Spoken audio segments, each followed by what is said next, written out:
Hey, Steve Bignani here in Berniston, Massachusetts at Berniston Auto Wrecking doing the junkyard crawl. It's about 90 degrees, I'm sweating, but that's okay. I wouldn't want to be anywhere else, especially not next to anything other than this 1974 Ford Courier pickup truck.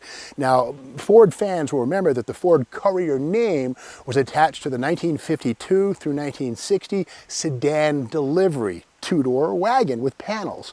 Well, for 1972 through 1976, the first gen Couriers were like this here. In fact, they built Couriers from 72 to 82. The second gen was 77 through 82, replaced by the Ford Ranger.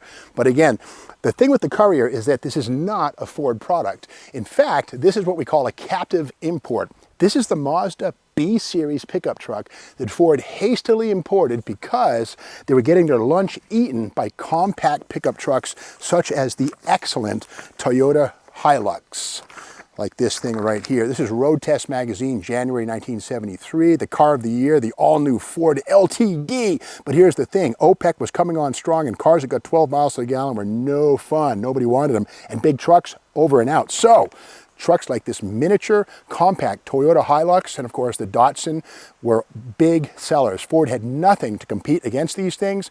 The F100 pickup was much larger, much thirstier. So they said, what can we do? How do we do this? They collaborated with Mazda on this. Again, this is the B-Series. Now, Mazda did sell these in America, but they had 4 headlights, not the 2 found in the Ford Courier, otherwise quite similar trucks. This would have had a 1.8 liter single overhead cam 4-banger under the hood. It's long gone now, but check it out. In today's world of power strokes with 600 foot-pounds, this had 92 foot-pounds and 74 horsepower. But again, it was the days of 55 mile an hour speed limit, and getting fuel economy was far more important than horsepower or hauling ability. Although these are not lightweights. These are the 1,400-pound capacity in the bed. These are pretty capable trucks. Now, one thing you don't want to confuse this with is something called the Mazda REPU, the rotary engine pickup, which was based on the same platform. And in fact, the Mazda rotary pickups were sold in this country from 74 through 77. In other words, same basic truck, but they had wide wheels, wheel flares. And again, yeah, Mazda rotary pickups, very rare, based on the same bones as this thing right here. Now, these were pretty popular.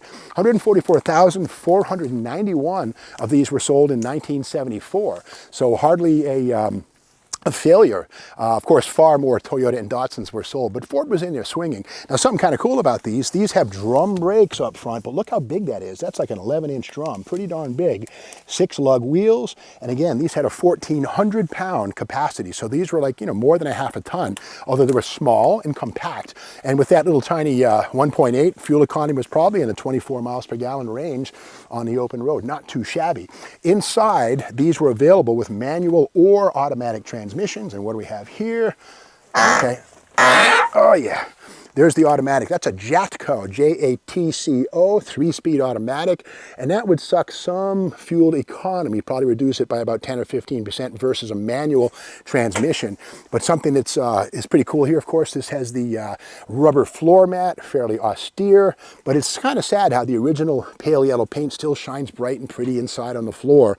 Quite a contrast from the rest of this. Now, something kind of weird on this is, here's the glove compartment right here. The sticker here, it says driving speed and tire pressure. For speeds over 60 miles per hour, they recommend 28 PSI up front, which is okay, sounds right. 49 PSI at the back, which is like 50 pounds? What? We're used to hearing, 28 to 35, but 49 PSI over 60 miles an hour? What? Yep. Factory recommendation. Ooh, a coin. Ooh, I love this. I'm a coin collector too, by the way. This is kind of old. It's a quarter and, oh, it's a 1966. Okay, if this was a 64 or earlier, it would have a silver edge, not the copper. This would be a silver coin worth about 12 times face, but it's a 1966 Philadelphia, nothing really, but anyway, you never know what you're going to find in an old vehicle. But one thing about the first generation pickup truck, oh yeah, From 72 through 76, the Courier had this first gen bed with a shorter rocker here. It's kind of weird because the cab's rocker panel stuck down about 3 inches, and it kind of looked unfinished. It kind of begs the idea that this bed might have been used on other vehicles in the Japanese market, not sure. But for the second gen, from 1977 through 82, 83, these would have a very different look. And of course, another tell on the first gen Courier are these exposed tie-down hooks right here. These are pretty rugged right there. There's 11 of them all the way around. These would become smooth and very different on the second gen Courier of 1977 up. Now, something to keep in mind too, in the 70s, you know, the nation's economy was in pretty bad shape. There was something called the chicken tax, and that was basically a way of putting an expensive tariff on imported vehicles and chicken and other things to protect American jobs. So the thing was, to get around that, Ford and Mazda would ship these into this country with the bed not installed. That way, they paid 4% on the value of the vehicle in tariff. If this was fully built, the chicken tax would kick in and they'd pay 25% for a completed truck vehicle. The Subaru Brat was another vehicle that was built to get around the chicken tax by having seats in the back. It wasn't a truck, it was a passenger car. So there's weird workarounds. But again, in 1974, there were 140,000 plus Couriers that somebody had to bolt the bed onto. And the funny thing is, the bed had to be sold or shipped separately. It couldn't be clamped down or strapped on an angle. It had to be somewhere else. And then there was a location at the dockside where they'd put the bed on them, bolt them down, and ship them to the Ford dealers. And again, that happened like 140,000 times on 74 alone. So again, the chicken tax was what allowed Ford to pay 4% instead of 25% by separating the bed from the frame and selling them that way, or importing them that way. Now this again is a first gen. Tail lights are down here low. Second gen, they were more like a Ford F-Series pickup truck. The optional step rear bumper. And again, very rugged construction on these things. It's body on frame, it's not unitized. And these are pretty tough. I don't think these were available in four-wheel drive in this country. So these were strictly two-wheelers, I'm pretty sure.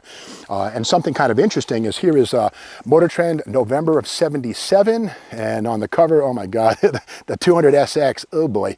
Well, there it is. And of course, the kit cars from Mopar, which are kind of interesting. But more importantly, Motor Trend's Truck of the Year nominees. Now, we all know today that Motor Trend, the Truck of the Year, is a big deal. And in fact, they even have a magazine called Truck Trends, or they did till recently. But inside, here it is, announcing Motor Trend's Truck of the Year nominees right here. For the first time, we are announcing the Motor Trend Truck of the Year nominees. So again, first time ever. And sure enough, you're in the top right page. There it is. The Ford Courier was in there swinging against the Datsun, the Chevy Love, and of course the Toyota Hilux and other vehicles, the Mazda. But up on the top left, the Chevy Love, that truck with the little white wheels on it, that was an Isuzu. So Chevrolet was playing the same game. In fact, they would answer the Isuzu pup with the S10 in the early 1980s. So Ford and General Motors were caught, well, kind of with their pants down, really, when the compact pickups and OPEC hammered the industry in the early 70s.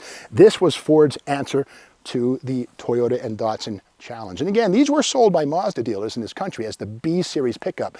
But I think Ford sold more than Mazda did because the Mazda dealer network was minuscule. The Ford dealer network was much larger. So over 144,000 of these things were sold in 74 alone. So you don't see many of these today. In fact, younger folks don't even know what these are. But I do remember these things running around on the streets of Massachusetts when I was a kid. In fact, I was 10 years old when this truck was new. So I think I'm looking a little better than it does, although the sweat is not helping today. But this is kind of rotted and kind of probably not going to move and go anywhere else, although maybe not. These are getting hot. Compact pickups from the 70s. Everything eventually has its day. And that could well be the case. Now, keep in mind, one thing about these is that these cost $2,969 new, which doesn't sound like much. In fact, it wasn't. These were $277 less than a Ford F100 step-size pickup. So these were cheaper and had the same load capacity. The step side, of course, had a narrower bed, about the same size. So these really made sense on many levels. So that's the story of the 1974 first-generation Ford Courier. No, it's not a rotary pickup truck. It'd be cool if it was, but same bones. But if you like this video, be sure to subscribe to the Steve Maggs YouTube channel, give it a positive thumbs up, ring the bell, do all that stuff, and certainly come back tomorrow for more.